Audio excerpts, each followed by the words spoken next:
The movie Knock at the Cabin opens with Wen, a young child, gathering grasshoppers in a jar outside the cabin she is staying in with her fathers Eric and Andrew. A big man named Leonard approaches Wen and makes an effort to be friends with her, even joining in on the grasshopper catching. Wen is informed by Leonard that he will regret what he is about to do. Wen is forced to retreat back into the cabin when Sabrina, Adrian, and Redmond come out of the woods with heavy, pointed weapons. Wen travels to alert Eric and Andrew of the outside intruders. Leonard knocks on the door and informs Eric and Andrew that he has to meet with them one-on-one because they are there to do a mission. The family starts to lock the doors and windows as the boys start to get tense. The group then starts breaking in via the windows of the home. Eric and Sabrina engage into a fight during which he trips and loses consciousness. Redmond suffers a severe loss at Andrew's hands. Despite Sabrina tending to Eric's wound, the four are successful in subduing the household. In a brief flashback, Eric and Andrew see Andrew's parents. The two are silent, which suggests that, in contrast to Eric's mother, they are uncomfortable with their son's sexuality. Eric assures Andrew that they will always be together, despite Andrew's disappointment that they left after only 45 minutes. In order to calm Wen, the group plays cartoons while Eric and Andrew are restrained. Sabrina tries to treat Eric, who is suffering from a concussion and complains about being sensitive to light and having poor vision.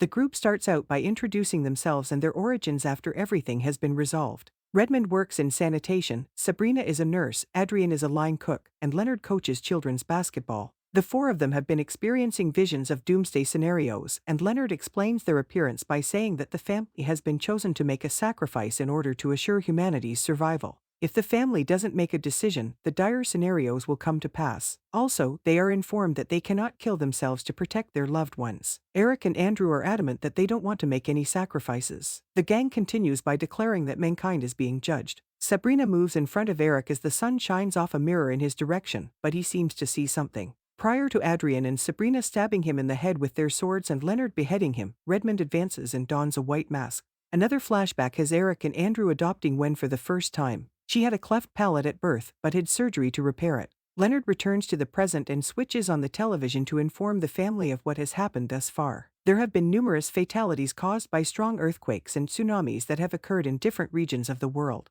Redmond is the man who once attacked Andrew at a pub, and Andrew believes that they are being targeted because they are a gay couple. Nevertheless, the group swears that they are not there for that motive. Wen makes an attempt to flee through the basement, but Leonard finds her and drags her inside. Adrian prepares Wen's breakfast the following morning. Adrian steps forward to present her case as the family is forced to make another decision. She informs them that she has a kid named Charlie and that she has seen his death numerous times and has been hearing his screams nonstop in her visions. She begs the guys to take that into consideration when making their choice, but Andrew continues to say no. Adrian is beaten and beheaded by Leonard and Sabrina. When the news came on, it was being reported that a fatal illness that affects youngsters was spreading. Andrew gets more cause to believe the group is lying to them when he realizes the report was pre-recorded and that he has been reading about the virus for months. Eric's hands are becoming less tightly bound, according to Andrew, giving him an opportunity to escape. As Wen sneaks a knife to Eric, he warns her to do something when she is told to. Again, Leonard and Sabrina try to convince Eric and Andrew, but Eric has Wen act out in order to divert the attention of the other two, allowing Eric to escape and giving Andrew the chance to go to the car where he tries to fetch his pistol.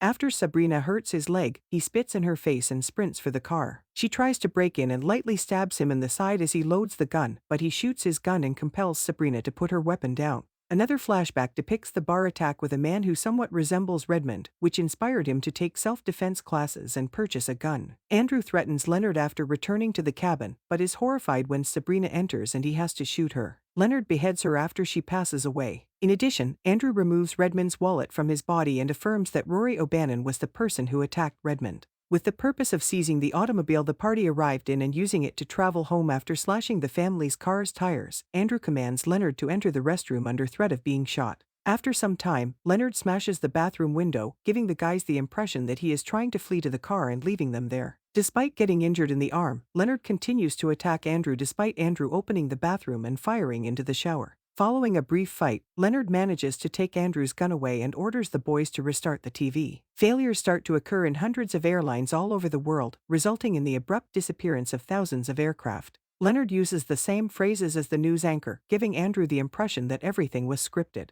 Eric and Andrew are taken outside by Leonard, who informs them that they have one final opportunity to stop further catastrophes. Wen is instructed by Eric to hide in a treehouse until help arrives. Leonard tells them they just have a short time to stop it before it's too late and cuts his throat when it becomes evident that they still aren't making a decision. Lightning strikes the ground and various trees as a strong storm forms, and more airplanes start to fall from the sky. The boys return to the house. Eric reveals that he has started to think that the group's visions were real as he tells Andrew about the man he saw in the sun's reflection. He saw that each of them stood for a different quality of humanity. Redmond was malice, Adrian was sustenance, Sabrina was health, and Leonard was direction. They had to die since they were the four horsemen of the apocalypse. Andrew challenges Eric as he appears prepared to make the ultimate sacrifice, claiming that humanity is not worth rescuing because they despise and reject people like him and Eric.